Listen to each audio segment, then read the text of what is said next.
With time, even the strangest mysteries can be solved. New technology and the resources have helped uncover answers in past decades to mysteries that once seemed impossible to solve.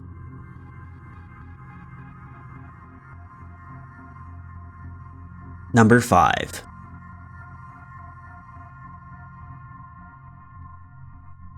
In January of 2007, villagers in Cambodia's Ratanakiri province noticed a strange woman stealing food. She wore no clothes and was covered in mud and disappeared back into the jungle from where she came. Descriptions of the woman reached Salu, a village policeman, who believed the woman could be his long-lost daughter. His daughter had vanished almost 20 years earlier, and though he and local law enforcement had searched for days, no signs of her could ever be found. Salu staked out the place where the woman was last seen and eventually spotted her.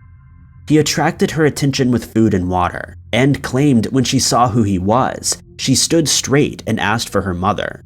This was his daughter, Rashom, he claimed.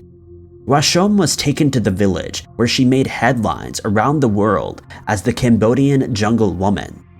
It didn't take long for people to doubt Salu though. The woman didn't speak and people couldn't imagine her asking for her mother. She didn't walk upright and couldn't make eye contact with people. She only communicated her basic needs through pointing. It did not seem like the woman had been living in the jungle for 20 years either, and it was a mystery what had really happened to her. The family treated her well and tried to get her the help she needed. She slowly began to adjust to life in the village, though would often run away into the jungle for days at a time, and still would not or could not speak. An incident where she fell into a latrine set her back and she was taken to the hospital. A Spanish mental health charity arranged meetings to try to help her, and she would interact with her young nephew, but her family feared they couldn't give her the help she needed. A decade later, there was another twist in the case, and the mystery surrounding what happened to her was solved. The province where the woman was found laid on the border with Vietnam, and it was on the other side of this border that answers were found. A man identified only as Pel had seen a photo of the Cambodian jungle woman on Facebook and recognized her as his own missing daughter, Tak. Tak had suffered from mental health problems and had disappeared after a breakdown in 2006. She hadn't been in the jungle for 20 years, but more realistically 12 months. Pel identified Tak through a scar on her wrist, a spot on her face, and an ear condition she suffered from. In 2016, she was reunited with her birth family in Vietnam, and the mystery was finally solved.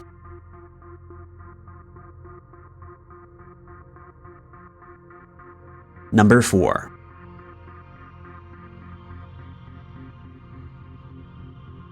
Trains can be delayed for some strange things, with leaves on the line, causing cancellations being a common joke in some parts of the world. But in 1920, operators in Japan were faced with something truly bizarre. A mass of millipedes had descended onto the tracks in the mountains in West Tokyo. The creepy crawlies were as white as ghosts, reports said, and seemed to appear from nowhere. Operators had to stop the trains altogether and wait until the millipedes had made their journey over the line. Then, as mysteriously as they had appeared, they vanished again into the leaves that covered the forest floor. It was a strange scene, and one that stuck with most of those that had seen it, but the milliards seemed to have left without any interference from humans, and the trains continued unimpeded for another 8 years. Then the mysterious creatures appeared again. The millipedes in question are a species endemic to the mountains west of Tokyo. They're seen nowhere else in the world. As a defense mechanism, they're able to realize the poison cyanide, but they didn't seem interested in attacking humans. Every 8 years, with the exception of 1944, the train millipedes, as they were called, were reported in the exact same area. Why this was remained a mystery for decades. Researchers in Japan that studied cicadas were eventually able to find an answer though. Periodicity is used to describe where all the members of a species have synchronized life cycles. In the animal kingdom, it's only found in a few species of cicadas, which have 13 and 17-year cycles. Every 13 or 17 years, a new generation reaches maturity at the same time. It's also seen in some bamboo species. As it would turn out, the millipedes were the only known non-insect example of periodicity in the animal kingdom. Every 8 years, a new generation of creepy crawlies would reach adulthood. The disruption on the train tracks was just due to the new adults heading to the new feeding grounds. An extensive study of the mountain found that there were 7 broods. The millipedes in each brood are synchronized, so they are born at the same time, reach maturity at the same time, cross the tracks at the same time, and after 8 years, expire at the same time.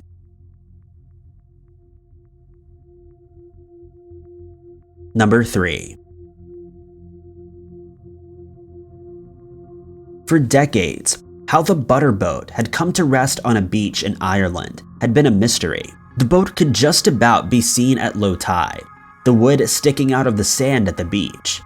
This beach is famous for its shipwrecks. The wrecks of 3 ships that had been part of the Spanish Armada lie nearby. It's the site of some of the best preserved ships from this era. The butterboat did not match these other ships in majesty or preservation. It would be easy to overlook.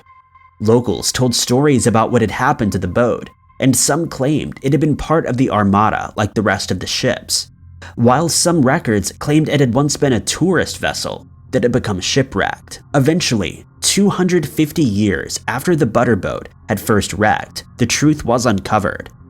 The butterboat's real name had been the Greyhound. It was an English merchant vessel that had come from Yorkshire. The Greyhound had made many trips between Ireland and England in its years of service, but in 1770 it was caught in a storm. The sailors could not seek safe harbor in the nearby bay, and were forced to anchor while still out at sea, near some perilous cliffs. They made the decision to abandon the ship and piled into rowboats to escape. In the panic, one of the cabin boys were forgotten, and it was only once they'd made it to shore that the mistake was realized. Members of the Greyhound's crew and volunteers from the local community and another ship went back to rescue the stranded cabin boy. They made it back to the Greyhound and boarded before the storm swept the ship away. It collided with some rocks, and 20 of the 21 people aboard perished. The story was only uncovered by an archaeological investigation, scientific analysis, and research by the National Monuments Service, who were committed to telling the story and solving the mystery of the butterboat.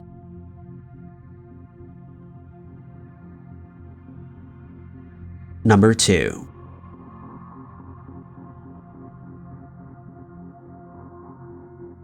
In April of 1977, Mavis and Charlie McLeod in Alberta, Canada, were visiting an abandoned farmhouse they owned to see if they could find a pump for their septic tank back home. Going to the farmhouse's septic tank, they made a horrific discovery. Dumped in the septic tank was the body of a man. He had been there for months.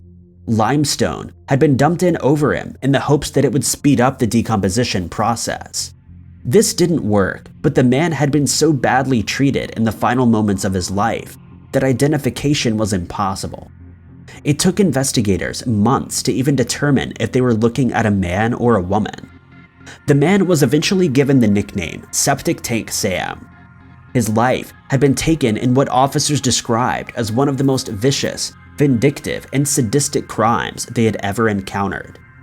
Despite the state of the remains, police were able to determine a few things about him. They discovered that he'd recently had dental work, and dental records were sent to over 800 dental practitioners in the area. They even featured in dental magazines, but nobody was able to identify the doe.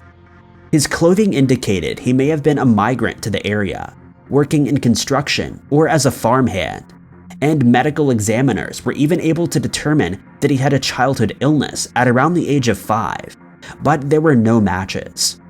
The man was buried in a pauper's grave, only to be exhumed a few years later, so experts could reconstruct his face to see if that gave them any new leads.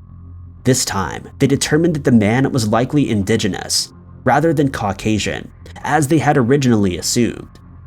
At around 30 years of age, new police sketches offered no new leads. Police also hadn't gotten much further in identifying the people who had committed the crime. They believed the criminals had known their victim due to how personal the crime seemed, but without an identity for the victim, that didn't help to catch the criminals. Finally, in 2020, investigators tried a new strategy.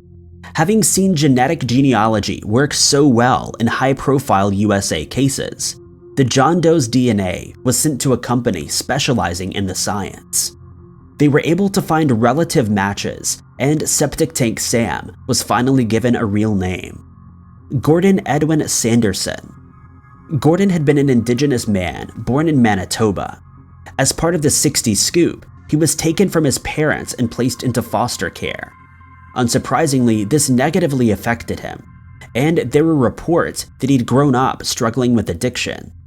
By the late 70s, he was still in touch with his siblings, and he'd been on his way to visit his brother when he disappeared. His sister reported him missing, but there was no progress in the case until police informed her Septic Tank Sam was in fact her brother. The case is still not completely solved. Who took Gordon's life and why remains a mystery, but the identification gives some closure to his family.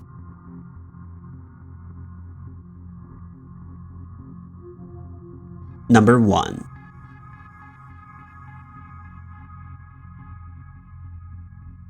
For 40 years, the person who took the lives of Bobby Oberholzer and Annette Schnee remained at large.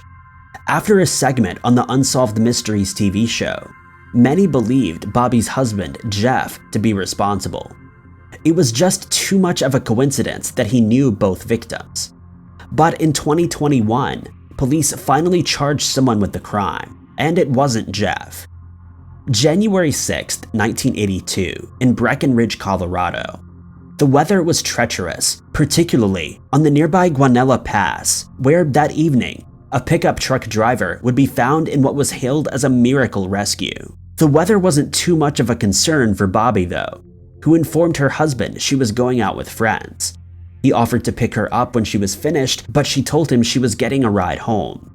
When she didn't return home, Jeff went to search for her after the bars had closed, only to be told by her friends that she'd left at 7:30 p.m. The next day, a farmer found her driver's license, and when Jeff and some friends went to pick it up, they found Bobby's backpack. A search of the area revealed her body some 15 miles away. Bloody tissues and an orange sock were found with the body. The sock did not belong to Bobby. The same day, Annette Schnee's family reported her missing. She was a waitress and often hitchhiked to and from work. She was last seen in the town center at around 4 p.m., speaking with an unidentified woman. Annette's body was found 6 months later. She was wearing an orange sock that matched the one found with Bobby's body, and had Jeff's business card in her wallet. Even before Annette's body was found, Jeff had told police he'd picked her up once when she was hitchhiking and gave her his business card. So it wasn't too surprising, but the connection was too much. They also couldn't confirm Jeff's alibi for the time his wife and Annette went missing. Police determined a timeline of events. Annette had been attacked, losing one of her socks in the attacker's vehicle as she tried to escape. After the criminal had taken Annette's life, they went back to the town where they'd picked up Bobby and drove her to the place where her body was found. As Bobby tried to escape, the sock left in his vehicle fell out. The weapon used to take the lives of both women also confirmed it was the same person. It would take until the early 1990s for police to test the DNA on the tissues found near Bobby's body. It had been assumed it belonged to her, but this wasn't the case. The DNA also didn't match Jeff, and he was finally cleared of the crime. But who was responsible would remain a mystery for another 3 decades. While Annette's family were still looking for her, some papers in the area reported on the miracle rescue of a truck driver who'd gotten stuck in the pass. Alan Phillips had been traveling over the pass, stuck in the snowstorm. He used a flashlight to signal SOS in Morse code. which was spotted by a policeman who'd happened to be in a plane flying overhead. The flight crew were alerted, and they informed local rescue services on the ground about the stranded man. When Phillips was rescued, the firefighter found him with a large bruise on his face, which he said he got from walking into his truck door. He said he'd been out drinking and refused medical treatment and was taken home. In 2021, genetic genealogy would show Phillips had been with both Bobby and Annette the night that they'd passed away. His DNA matched what was found at the scenes of both crimes, and he was charged with having taken the lives of both women.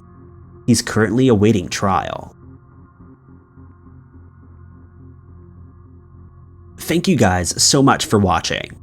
If you liked this video, be sure to hit that like button. Also, don't forget to subscribe and click that notification bell to keep up to date with all of our future uploads. But I've been Ty Knotts, and I'll catch you guys in the next video.